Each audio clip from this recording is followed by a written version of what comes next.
고린도전서 13장 4절, 사랑은 오래 참고 온유하며 사랑 안에 머무는 자는 쉽게 포기하지 않아요. 가족과 다툴 때를 떠올려 봅시다. 저는 말다툼 끝에 문을 쾅 닫고 나왔어요. 이제 끝이야 라는 생각에 가슴이 아팠죠. 밤새 내가 너무 심했나? 라는 죄책감에 잠을 못 잤어요. 근데 어느 날 아침 공원에 앉아서 기도했어요. 주님, 저를 사랑 안에 머물게 하세요. 참을 힘을 주세요. 처음엔 화가 나서 기도가 안 됐어요. 왜 내가 참아야 해? 라는 생각이 들었죠. 근데 계속 기도하니까 이상한 평온이 왔어요. 마치 누군가 괜찮아, 내가 도울게 라고 말하는 것 같았죠. 그러던 어느 날 가족이 먼저 다가왔어요. 미안해, 우리 다시 얘기하자. 그때 화해할 힘이 생겼어요. 여러분도 참기 힘든 상황 있나요? 사랑하는 사람과 다툰 날, 상처 준 사람을 용서하기 힘든 때, 어떤 상황에서 인내가 필요하신가요? 지금 기도해 보세요. 주님, 저를 사랑 안에 머물게 하세요. 그러면 참을 힘이 생길 거예요. 저는 또 한 번 직장에서 상사와 갈등했을 때 이걸 실천했어요. 매일 내가 잘릴까? 라는 불안에 시달렸죠. 근데 밤마다 기도했어요. 주님, 저를 사랑 안에 머물게 하세요. 그러자 마음이 단단해졌어요. 상사가 잘하고 있다고 위로했을 때, 그건 인내의 흔적이었죠. 여러분도 인내가 필요한 순간에 이렇게 기도해 보세요. 주님, 저를 사랑 안에 머물게 하세요. 어떤 변화가 올까요? 성경 속 야곱도 봅시다. 그는 라반에게 속아 14년을 참았어요. 하지만 하나님의 사랑 안에 머물며 약속을 받았죠. 창세기 29에서 30일까지. 여러분은 어떤 인내를 실천하고 싶나요? 갈라디아서 52에서 23. 성령의 열매는 사랑, 기쁨, 평화니. 사랑 안에 머무는 자는 기쁨이 넘쳐요. 와봐요. 저는 돈이 없던 때를 기억해요. 통장에 돈이 거의 없었고 내가 너무 불쌍해라며 울었죠. 밤마다 내가 어떻게 살아가지? 라는 걱정에 잠을 못 잤어요. 근데 어느 날 새벽 창밖을 보며 기도했어요. 주님, 당신의 사랑이 제 기쁨이에요. 처음엔 어색했어요. 돈도 없는데 기뻐한다고? 라는 의심이 들었죠. 근데 하루, 이틀 계속 기도하니까 이상한 기쁨이 밀려왔어요. 작은 일에도 웃음이 나왔죠. 친구가 전화로 잘 지내? 라고 물었을 때 진심으로 괜찮아 라고 대답했어요. 그러던 어느 날 작은 알바를 찾았고 그 기쁨이 더 커졌어요. 주님의 사랑이 나를 채웠구나. 여러분도 기쁨을 잃었나요? 돈 때문에, 외로움 때문에. 어떤 상황에서 기쁨이 필요하신가요? 지금 기도해 보세요. 주님, 저를 사랑 안에 머물게 하세요. 그러면 기쁨이 넘칠 거예요. 저는 또 한 번 가족과 멀어졌을 때 이걸 실천했어요. 매일 내가 혼잔가라는 생각에 우울했죠. 근데 아침마다 기도했어요. 주님, 당신의 사랑이 제 기쁨이에요. 그러자 마음이 밝아졌어요. 가족이 다시 연락했을 때 그건 기쁨의 흔적이었죠. 여러분도 우울할 때 이렇게 기도해 보세요. 주님, 저를 사랑 안에 머물게 하세요. 어떤 기운이 드나요? 성경 속 바울도 감옥에서 기뻤어요. 내게 능력 주시는 자 안에서라며 기뻤죠? 빌립보서 4장 13. 여러분은 어떤 기쁨을 찾고 싶나요? 고린도전서 13:7. 사랑은 모든 것을 견디느니라. 사랑 안에 머무는 자는 시련을 이겨요. 저는 건강이 나빠졌을 때를 떠올려 봅시다.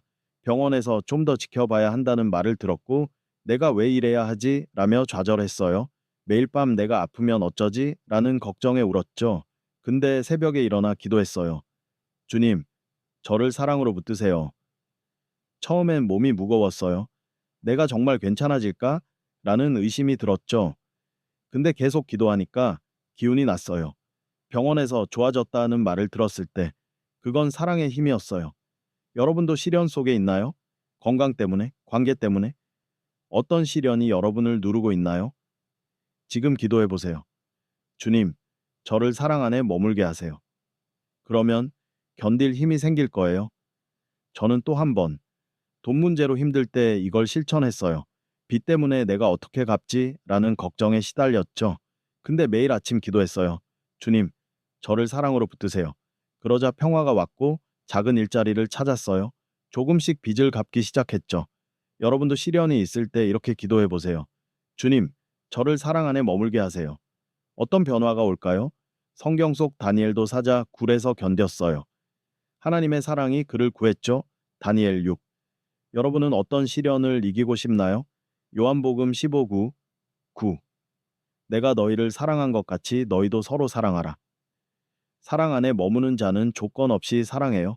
저는 상처 준 사람을 용서하기 힘들 때를 기억해요.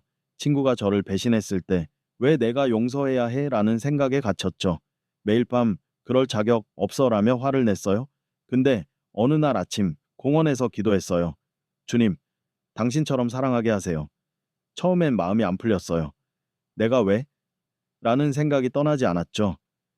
근데 계속 기도하니까 이상한 평화가 왔어요. 마치 누군가 내가 너를 용서했듯이라고 말하는 것 같았죠. 그러던 어느 날 그 친구에게 전화했어요. 괜찮아. 용서할게. 그때 눈물이 났어요.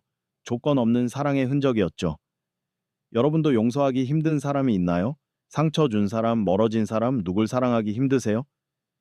지금 기도해 보세요. 주님, 당신처럼 사랑하게 하세요. 그러면 사랑이 흐를 거예요. 저는 또 한 번 가족과 다툰 후 이걸 실천했어요. 내가 왜 먼저 사과해?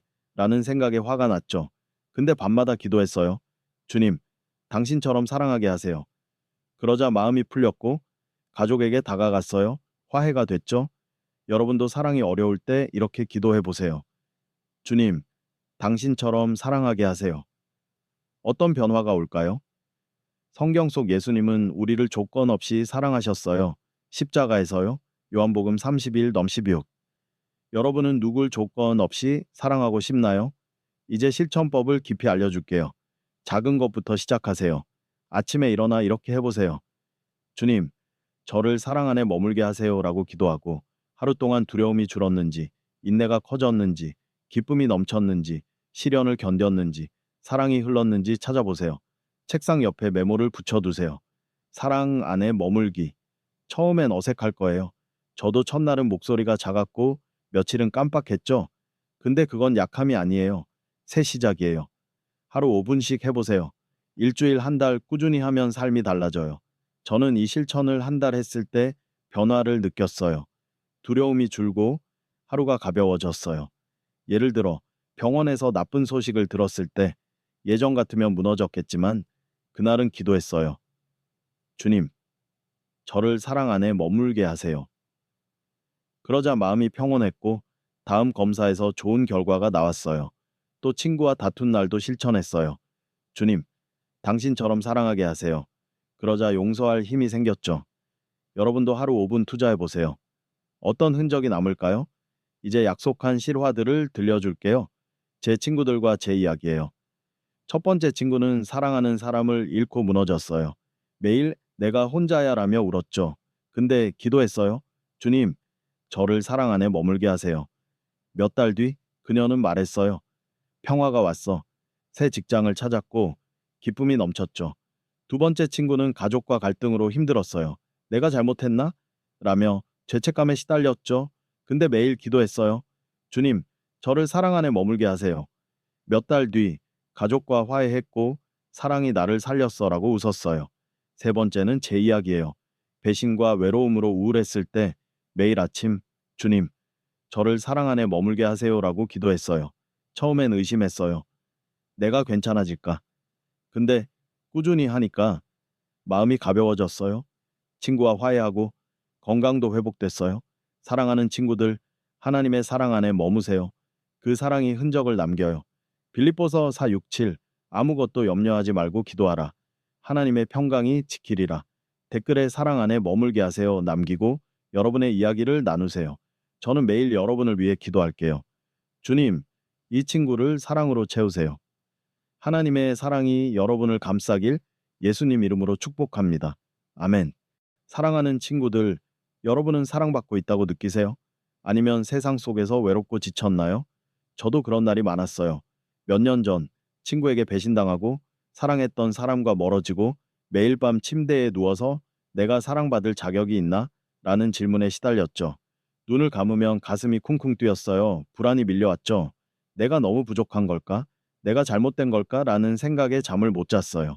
병원에 갔을 때 의사가 스트레스가 심하다고 했을 때 저는 무너졌어요. 내가 이렇게 약한가? 그날 밤 방에서 혼자 창밖을 보며 울었어요. 내가 여기 왜 있는 걸까? 또 어떤 날은 돈이 없어서 월세를 걱정하며 밤새 잠을 못 잤어요. 전화벨이 울릴 때마다 또 나쁜 소식일까? 라는 두려움에 손이 떨렸죠. 가족과 다툰 날도 있었어요. 말다툼 끝에 문을 쾅 닫고 나와서 차 안에서 혼자 한숨 쉬며 이제 끝인가? 라고 중얼거렸어요. 건강이 나빠졌을 때는 더 심했죠. 병원 대기실에서 결과를 기다리며 내가 아프면 누가 나를 돌봐줄까? 라는 생각에 숨이 막혔어요. 한 번은 길을 걷다가 갑자기 숨이 가빠오며 내가 여기서 쓰러지면 어쩌지? 라는 공포를 느낀 적도 있어요. 친구가 괜찮아? 라고 물었을 때 억지로 웃으며 괜찮아 라고 했지만 속으로는 눈물이 고였죠. 여러분도 그런 순간 있지 않나요? 사랑을 잃고 상처받았던 밤, 외로움에 무너질 것 같았던 날, 내가 너무 약한가? 라며 스스로를 책망했던 때, 그때 여러분의 마음이 어땠나요? 저는 한 번 어머니와 다툰 후 병원비를 걱정하며 내가 더 잘했어야 했나? 라는 죄책감에 울었어요. 또 직장에서 상사와 갈등이 있을 때 내가 잘못했나? 라는 생각에 밤새 뒤척였죠. 여러분도 혹시 그런 적 있나요? 겉으로는 괜찮은 척 했지만 속으로는 내가 사랑받을 자격이 없나? 라며 지쳤던 때가요. 저는 그런 날들이 반복되면서 점점 지쳐갔어요. 아침에 일어나는 게 두려웠고 하루를 버티는 게 고통이었어요. 친구들이 힘내라고 위로해도 그 말이 더 무겁게 느껴졌죠? 어떻게 힘을 내라는 거지? 어느 날 공원 벤치에 앉아서 하늘을 보며 혼잣말했어요. 내가 이렇게 약한 게 맞나? 내가 잘못된 걸까? 그때 바람이 불어오면서 이상한 느낌이 들었어요. 마치 누군가 저를 보고 있는 것 같았죠. 그날 밤 책상 위에 놓인 성경을 펼쳤어요. 그리고 요한복음 15장 9절을 읽었어요. 아버지께서 나를 사랑하신 것 같이 나도 너희를 사랑하였으니 나의 사랑 안에 거하라. 내가 아버지의 계명을 지켜 그의 사랑 안에 거하는 것 같이 너희도 내 계명을 지키면 내 사랑 안에 거하리라. 이 말씀을 읽는 순간 눈물이 터졌어요. 내가 사랑받고 있구나. 이 약속이 제게 생명줄이었어요. 저는 병원에서 돌아오는 길에 차 안에서 기도했어요. 주님, 제가 너무 지쳤어요. 저를 사랑 안에 머물게 해주세요. 그러자 이상한 평화가 밀려왔어요. 마치 누군가 제 어깨를 감싸주고 괜찮아. 내가 너를 사랑해라고 속삭이는 것 같았죠? 여러분도 지금 외롭고 지쳐 있나요? 사랑을 잃었다고 느껴지나요? 하나님의 사랑 안에 머무르면 흔적이 남아요. 그 사랑이 여러분을 바꿔요. 저는 오늘 단순한 위로가 아니라 하나님의 사랑 안에 머무는 자들의 다섯 흔적, 삶을 바꾸는 영적 진실을 나누고 싶어요. 이건 종교적 이야기가 아니에요. 진짜로 여러분을 일으킬 힘이에요. 이 영상을 끝까지 보면 이 흔적을 매일 적용하는 방법과 사랑으로 변한 감동적인 실화들을 들을 거예요. 여러분의 마음이 바뀔 수도 있어요. 내가 사랑받고 있구나 라는 깨달음이 올 수도 있죠. 준비되셨나요? 하나님의 사랑 안에 머물 준비가 되셨나요? 자, 함께 시작합시다.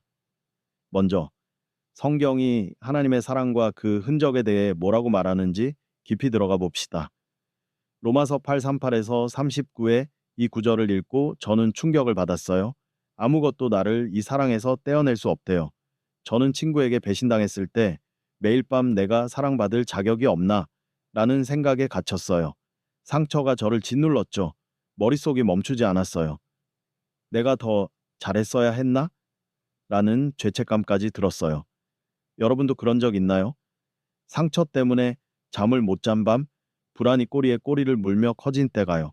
저는 한 번 건강 문제로 병원에 갔을 때를 잊을 수 없어요. 의사가 검사를 더 해야 한다고 했고, 저는 이제 끝인가? 라는 생각에 손이 떨렸어요. 집에 와서도 걱정이 멈추지 않았죠. 내가 아프면 누가 나를 도와줄까? 밤새 천장을 보며 울었어요. 또 가족과 다툰 날도 있었어요. 내가 너무 심했나? 라는 생각에 문 밖으로 나와서 혼자 한숨 쉬었죠. 여러분도 그런 순간 있나요? 외로움이 가슴을 짓누르고 하루를 시작하는 게 버거운 날이요. 그건 거짓 속삭임이에요. 우리를 묶고 하나님의 사랑을 잊게 하려는 속임수죠. 하지만 여기 놀라운 진리가 있어요. 하나님의 사랑 안에 머무르면 흔적이 생겨요. 고린도전서 13장 4절에서 7절은 이렇게 약속해요. 사랑은 오래 참고 온유하며 시기하지 아니하며 모든 것을 견디느니라. 저는 이 말씀을 읽고 무릎 꿇었어요. 주님, 저를 사랑 안에 머물게 해 주세요. 이 약속을 붙잡고 기도했어요. 주님, 제 상처를 치유해 주세요. 그러자 마음이 조금씩 가벼워졌어요. 친구와 화해할 용기가 생겼을 때 그게 우연이 아니라는 걸 알았죠. 또 이사야 41:10은 이렇게 말해요. 두려워 말라. 내가 너와 함께함이라. 이 말씀을 읽고 새벽에 일어났어요. 주님, 저를 사랑으로 붙드세요. 그러자 하루가 달라졌어요. 작은 평화가 찾아왔죠. 저는 여러분과 이 진리를 깊이 나누고 싶어요. 시편 23:4도 말해요. 내가 사망의 음침한 골짜기로 다닐지라도 주께서 나와 함께 하심이라. 제가 건강 문제와 외로움으로 힘들 때 이 구절을 읽고 생각했어요. 이 아픔 속에도 사랑이 있구나. 여러분도 지금 상처와 두려움 속에 있나요?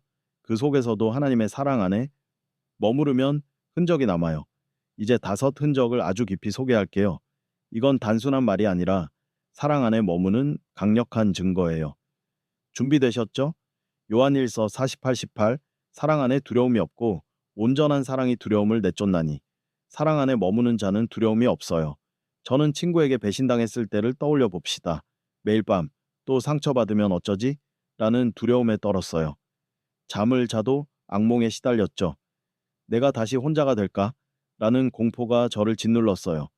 어느 날 새벽에 창문을 열고 하늘을 보며 기도했어요. 주님, 저를 사랑 안에 머물게 하세요. 처음엔 의심이 들었어요. 이게 무슨 소용이야? 정말 두려움이 사라질까? 근데 하루, 이틀, 일주일 계속 기도하니까 이상한 평화가 밀려왔어요. 마치 바람이 제 마음을 쓸고 지나가는 것 같았죠. 그러던 어느 날 친구가 전화로 사과했어요. 미안해. 내가 잘못했어 라는 말에 눈물이 났죠. 용서할 힘이 생겼을 때 저는 울었어요. 주님의 사랑이 나를 구했구나. 여러분도 두려움에 갇혀 있나요? 외로움 때문에, 상처 때문에 어떤 두려움이 여러분을 누르고 있나요? 지금 잠시 멈춰서 기도해 보세요. 주님, 저를 사랑 안에 머물게 하세요. 소리 내어 말하면 그분의 평화가 가까워져요. 저는 또 한 번 건강 문제로 불안했을 때 이걸 실천했어요. 병원 대기실에서 손을 떨며 기다렸죠. 내가 나쁜 결과를 들으면 어쩌지? 근데 아침마다 기도했어요. 주님, 저를 사랑 안에 머물게 하세요. 그러자 마음이 가라앉았어요. 의사가 괜찮다고 했을 때 그건 사랑의 흔적이었죠. 여러분도 아침에 두려움이 밀려올 때 주님, 저를 사랑 안에 머물게 하세요라고 말해보세요. 어떤 느낌이 드나요? 두려움이 줄어들 거예요. 성경 속 다윗도 봅시다. 그는 사울 왕에게 쫓길 때 시편에서 기도했어요. 주께서 나와 함께 하심이라. 시편 23:4. 그는 목숨이 위태로운 순간에도 사랑 안에 머물렀어요. 그리고 하나님이 그를 지키셨죠. 여러분은 어떤 두려움에서 평화를 찾고 싶나요? 지금 떠오르는 두려움을 말해보세요. 주님, 저를 사랑 안에 머물게 하세요. 어떤 평화가 올까요? 저는 한번 직장에서 좌절했을 때도 기도했어요. 주님, 저를 사랑 안에 머물게 하세요. 그러자 마음이 풀렸어요. 이 흔적은 단순한 말이 아니에요. 하나님의 사랑이 주는 평화예요.